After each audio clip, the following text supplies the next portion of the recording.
Hey guys, and we are live with Mr. Kleijn's camera, Edward van der Kleijn.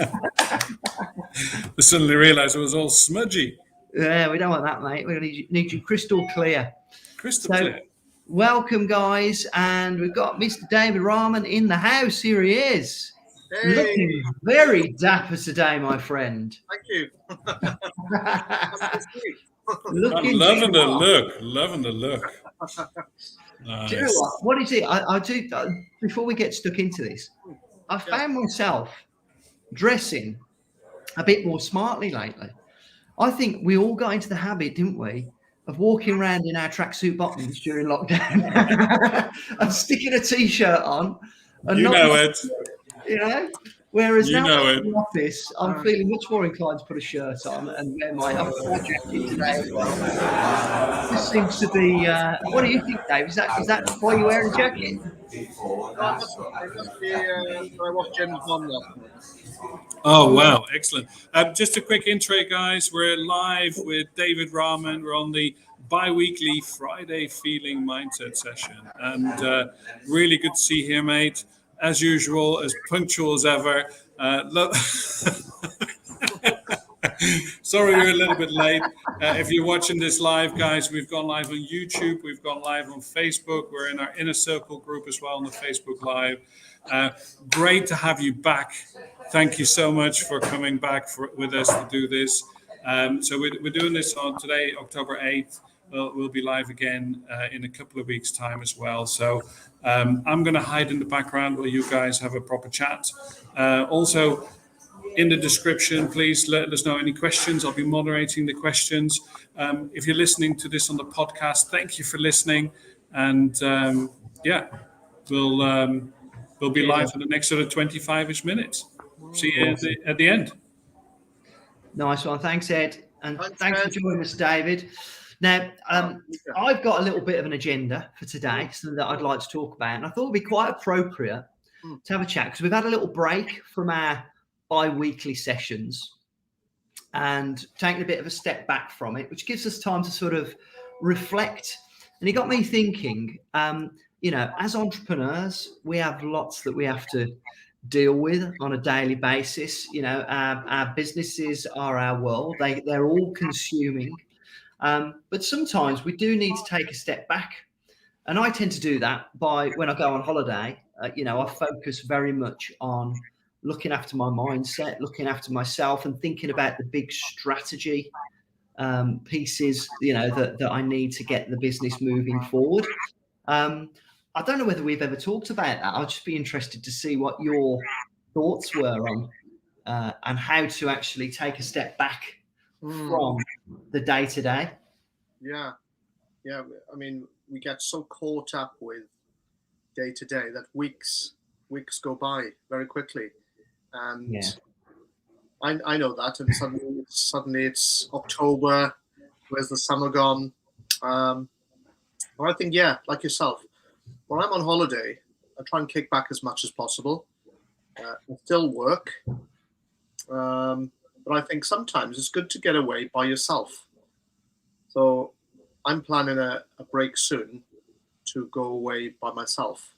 And I'll spend a lot of time by myself where I can just reflect. I'm going to write an ebook, but that's just separate, and then plan for next year. So that's going to be an interesting period. But I think if people are out there, it's good to take a step back because suddenly you find yourself feeling a certain way, and when you take a step back, you get to see like a bird's eye view.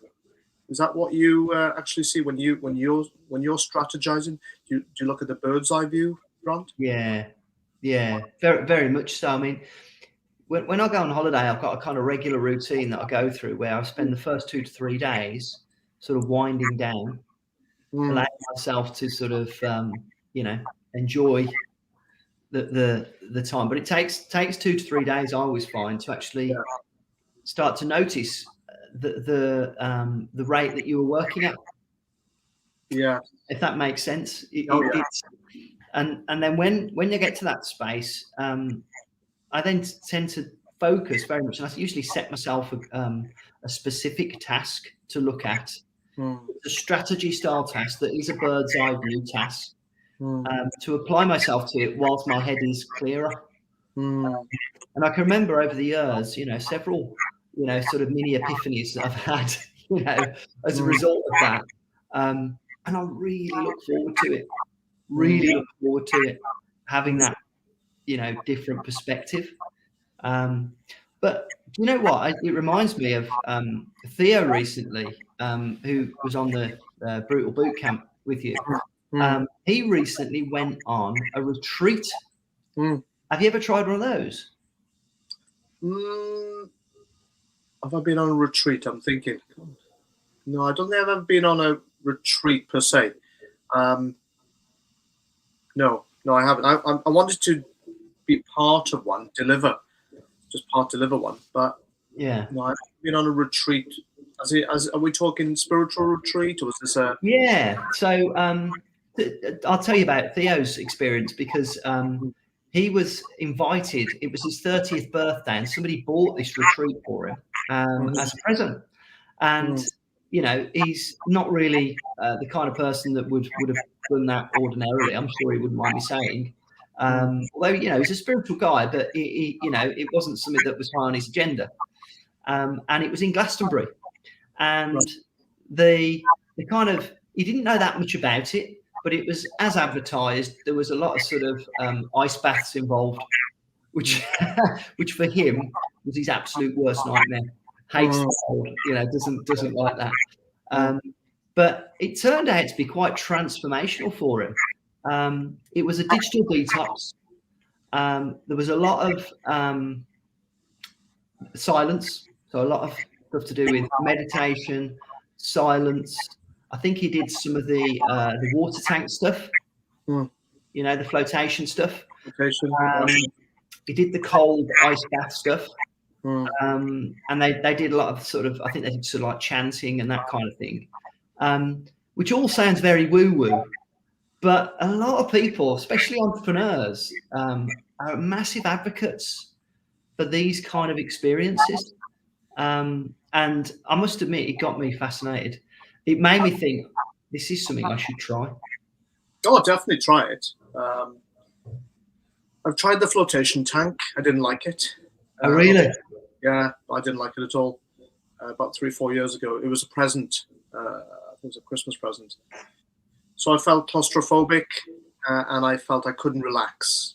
But then they say sometimes you need to do it a couple of times to do that, but it just wasn't for me. The ice thing I can do. That's no problems.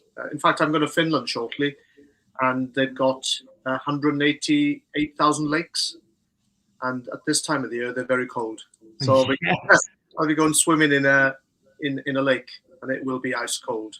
It'll be practically ice. So I'm going to be doing that. Then running, there's a lot of forests we can do running, and hiking. So I'll be doing a lot of that, and a lot of it by myself. So. And so, what do you hope to get out of that? What's your kind of goal for all of that? It's primarily really to I'm going to do it for my mental health, actually, to get myself in a good space. So I've had a tough 6 months, and for me, I feel this is going to really help me recharge my batteries. So I've been recharging my batteries, but I need to go further. So like with the retreat, this is almost like a retreat. This is going to be for almost 3 weeks.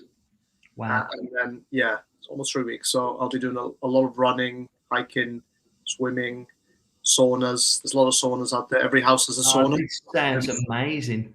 Yeah. And then I'll be doing a lot of writing, writing a book on confidence.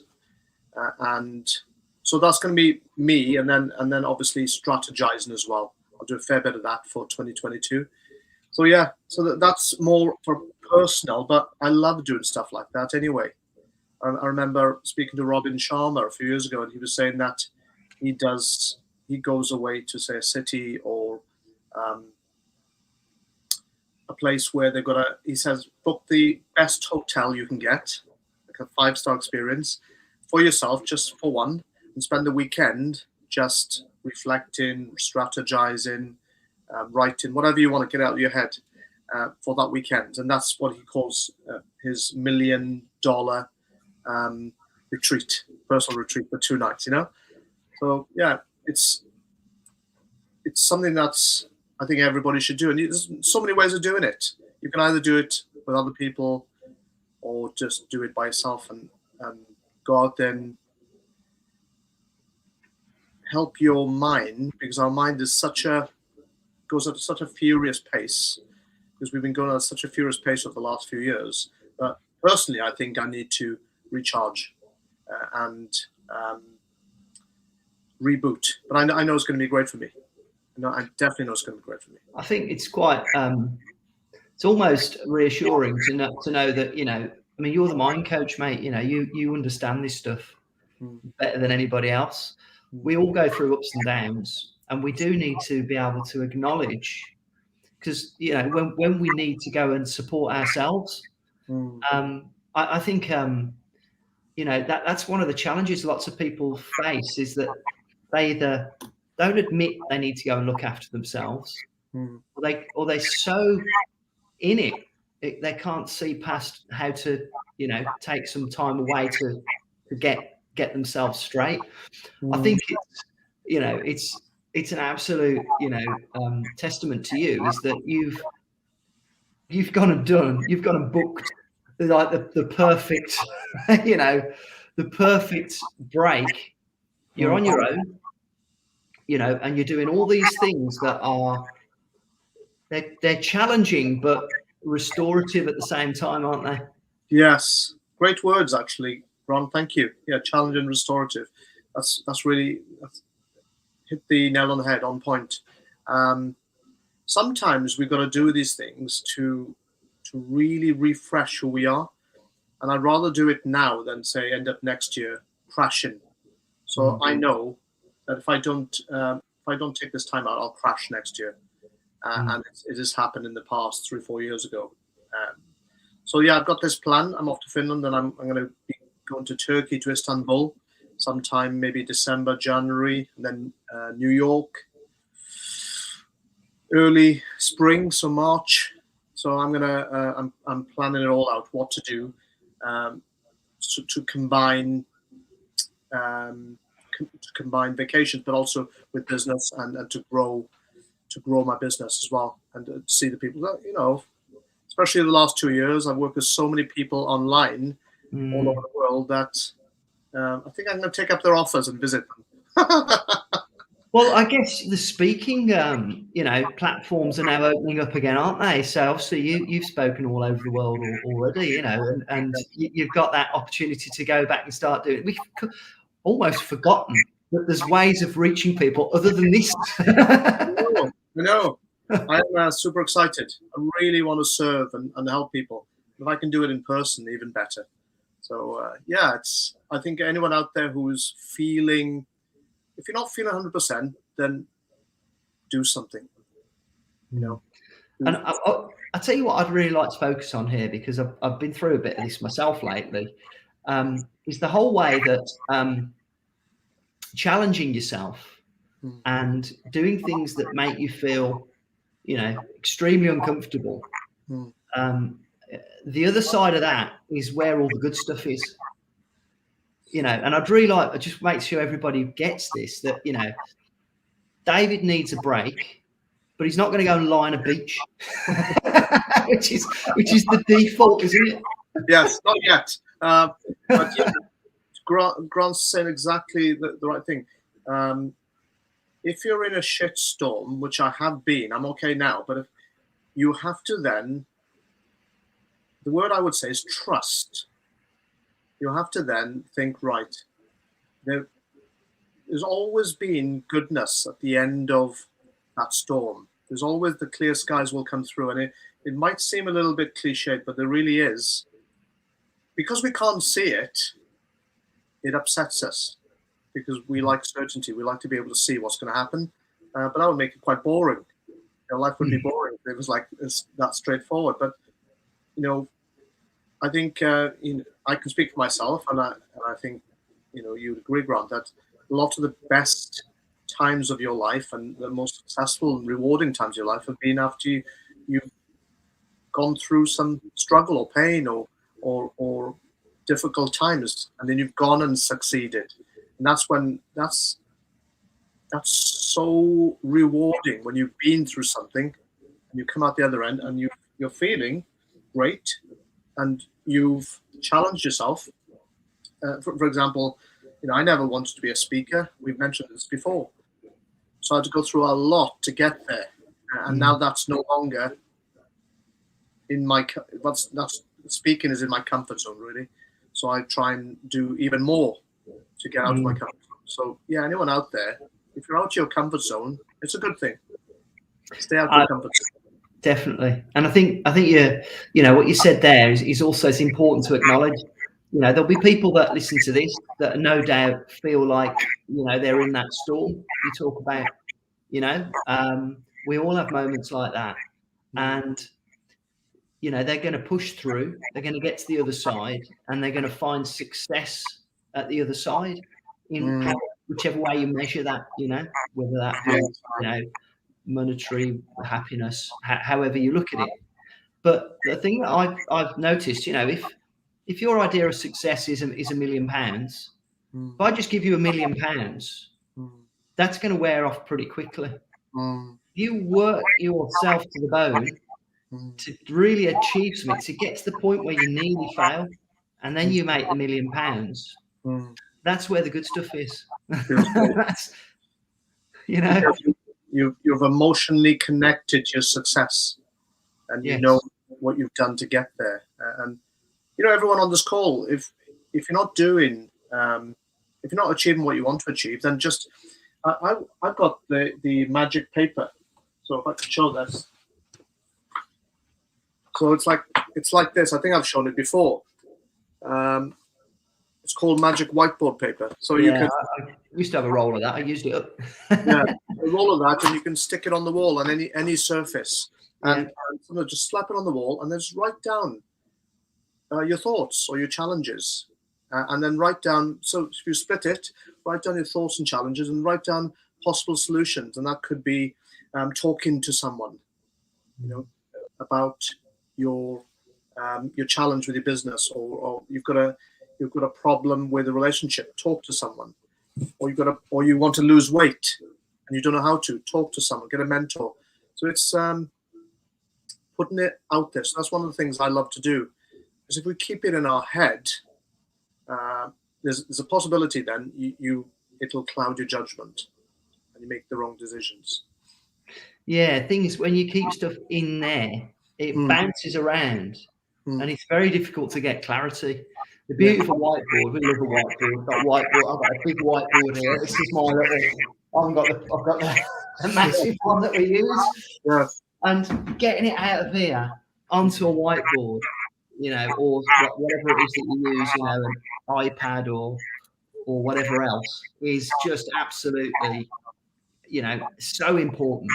Yes. I remember years ago, I used to have a coach, and he used to say to me, inside your head is like a cage full of monkeys, jumping on the cage, going all over the place, bouncing around, and they're stuck in the cage, but they're constantly on the go.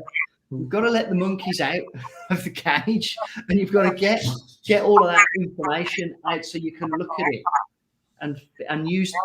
In fact, a good one, a good old-fashioned way of doing that, and there's a number of different ways, isn't there, of organising that information.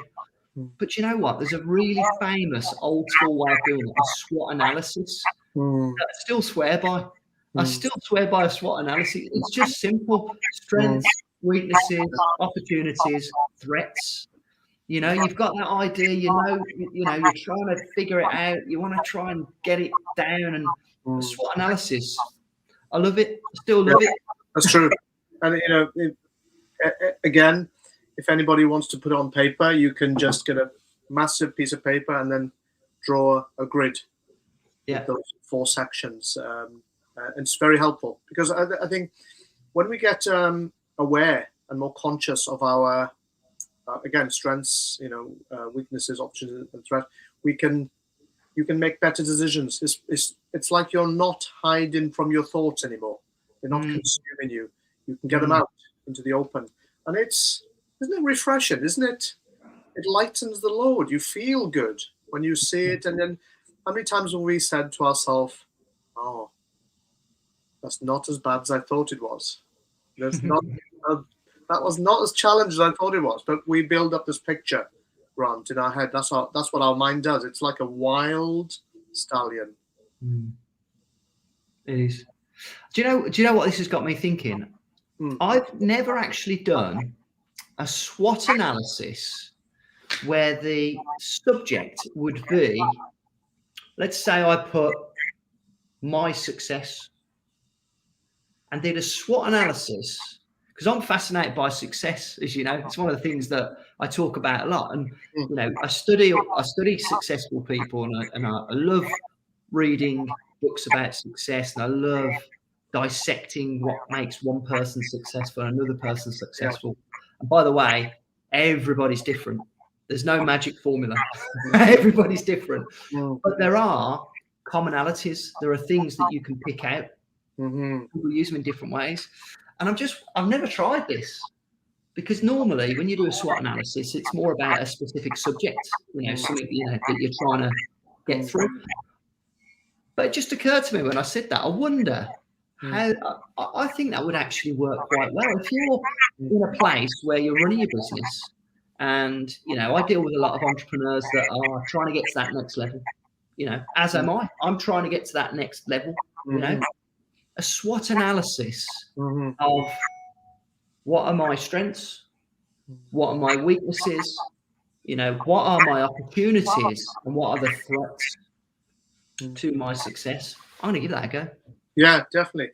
It's just downloading all the information that you know and categorizing it, and then, you know, you can help yourself. Great. If not, show it to someone you trust, and then act on it. And everyone out there is watching this. It's all about taking action. I know we talk about it all the time, but inaction is still a form of that's action, but you're not taking any. You know? So indecision is like you made a decision not to make a decision. And I was watching Bob Proctor recently, and he was talking about decision. You know, that the most successful people he's ever met do one thing: they make decisions fast. They don't mess around. They make a decision. They don't waffle. They don't spend time juggling it. You know, it's appropriate, but they make that decision. Once they made the decision, they commit.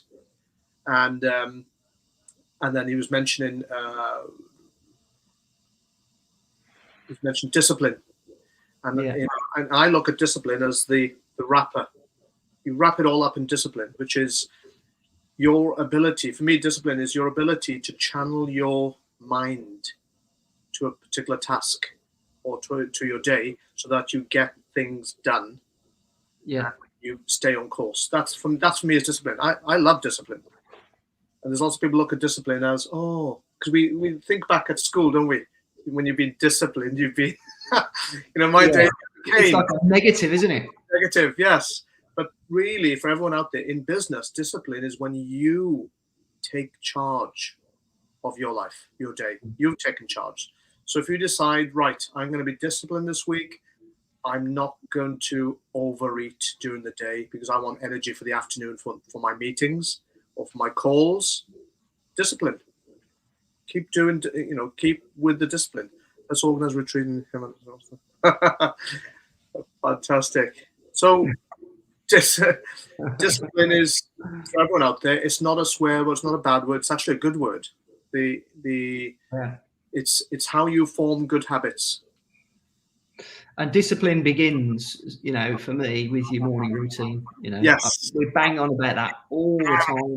Yes, and it's such an important to start as you mean to go on, isn't it? 100%. Start as you mean to go on. You know what? I took a leaf out of your book. Actually, my morning routine does now include. You know, you always talk about a playlist. Oh yes. Yeah, I've got a little playlist. You know what I'm playing? That just gets me going. You know, you got to get a song that really gets you going. Elton John's Saturday Night. All right. It just feel like, even though every day of the week, I'm thinking Saturday. Do you know, it is funny because, you know, Fridays or Saturdays have a feeling, don't they? They have a certain feeling. You know, it's that Friday feeling. You know, the song I love is, do you remember back in the late 90s, the Boo Radleys? Yeah. Wake up. It's a beautiful morning. Yeah. I love that. And there's another one. Oh, there's a few where you just, if you just tell Alexa, I haven't got Alexa in here, Alexa, play me summer music. That comes on. Something like that. These sort of songs come on. Really good. Yeah. It's like, you know the science behind this. If you listen to some music that is uplifting, and also you've got a connection with, because you might, relate it to a time in the past where you feel good. Yes. It does change your mood. If I get up in the morning and I might be feeling a bit stressed or whatever it is, I've started doing the music thing because it definitely changes your mood. It definitely it uplifts you if you get the right tunes. Yes. Yeah. Music is vibration. We are vibration. So immediately it changes us. Immediately. I remember a client years ago. I said, what sort of playlist do you have? He said, Whitney Houston. Oh, really? Which one? Oh, didn't we almost have it all? I was thinking, what do you do that for? Didn't we almost have it all? That's it. He said, the greatest love. And I said, why are you playing these songs? He said, oh, it reminds me of my ex-girlfriend. Why? Part of the reason why he was depressed. He kept playing the same old stuff. They're great songs, but not really appropriate for someone who's suffering depression first thing in the morning. No, and that's why I think it's really key to get it right, isn't it? And I remember when it's probably one of the first conversations we had. You talked about a playlist, yes. And I must admit, at the time I didn't really listen to music, because if I'm listening to something, I want to be listening to an Audible or a kind of one of my sort of business books. And so I didn't really pay much attention to it for a while. And then somebody else mentioned it to me, and I thought, do you know what? You're right. I can fit that in between getting up, cleaning my teeth, doing my little morning routine, walking downstairs to make my coffee. I can have some music playing then. Wow, what a difference it makes. What a difference it makes. It really does get you up in mood. If you do an exercise, when you're running or working out, even if you just play one tune or two, a couple of tunes, it makes a huge difference. And, it's all about balance, really. It's just what you said. I love the audiobooks, but they are quite deep and can be serious. And music is the balance to it. Yeah. And we need balance. It is good to go to one side, but it's good to come back because our brain loves it. Our brain just loves variety. So when you've been for your run, right, in Sweden, is it Sweden or where is it going? Sorry, Finland. You've been for your run. You've swum in the freezing cold lake, yeah, and then you get in the sauna. What music you got playing? If I'm in the sauna, it's probably going to be maybe some jazz or some Prince. It's not going to be dance music. I love Prince. Yeah. That's for me would be one of those ones that takes me right back. Yeah. Purple Rain. Oh yeah. Yeah. It's wow. When doves fly. When doves cry. Sorry. Yeah. And doves cry. You sexy MF. Yes. Oh, you see, that would be when you're dancing in front of the mirror in the morning. When you first get up. You can pull that one off, mate. Guys, it's been absolutely legendary today. Wow. Well, so good to have you back, David. We've talked about reflecting and strategizing. We've talked about taking some time for yourself, mate. You've just blown my head off. I mean, how many people out there are just run ragged and just need to separate themselves a little bit, and find a quiet place just to sort of just reflect. We've talked about retreat. That's really got the comments going. I've recently found out there's a place in South Africa called Hermanus, which we have to go to. We have to go to South Africa, to Hermanus, and watch the southern right whales give birth. Yeah, wouldn't that be an amazing thing? And meditate on the edge of the cliff. Yeah. We talked about a SWOT analysis for success, so some strategy there as well. I'm going to do that. It's really, really good. And that playlist idea, I mean, you know me, I'm always dancing. I've got a playlist in my head all the time. This morning I was listening to Happiness by Alexis Jordan. It's such an uplifting song. So it's been absolutely awesome to have you back. I can't wait to see you again in a couple of weeks' time. This has been the podcast with Blam, with David Rahman, Friday Feeling. I'm feeling Friday Feeling. It's good. It's good. I've got a Friday feeling. It's really good to see you guys. Really good. Happy October, everyone. Happy October. Thanks a lot, guys. Rocktober. Happy Rocktober. October, yeah. Cheers, guys. Thank you, Shirley. Take care. Thank you. Bye-bye. Bye-bye. Bye.